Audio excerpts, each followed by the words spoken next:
So first of all, thank you everybody for coming here. I am really excited. I have pushed back against every diesel bus purchase that we've made or tried to make for the last several years. We need to get into an all-electric fleet, and this is the beginning of building that all-electric fleet. We continue to look for what we can do in financing and how we can change the economics. We know these buses can be more expensive, but these buses are cheaper to operate.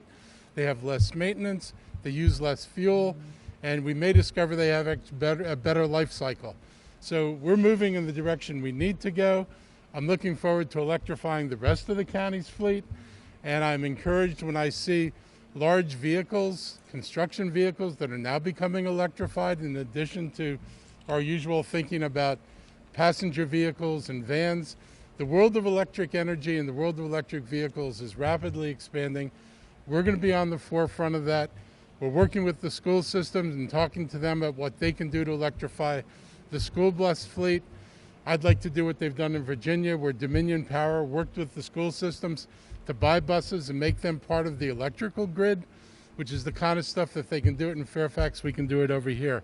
So this is really important to us. We've got $1.75 million from the federal government that's in these buses.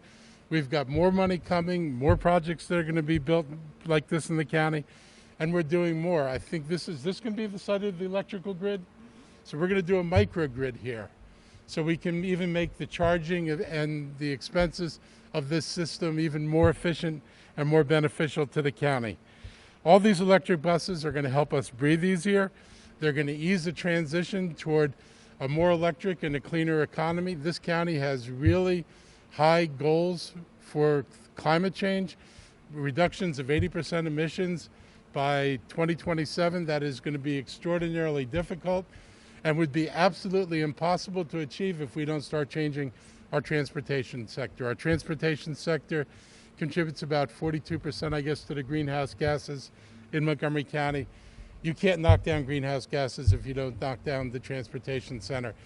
And ultimately, at the end of the day, this is going to have to become a personal thing. We're going to need electric vehicles that are affordable for people who just living in our communities so they can make the transition.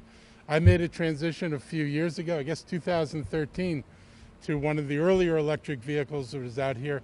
And the range anxiety that came with those vehicles is no longer necessary with the vehicles that are on the market today.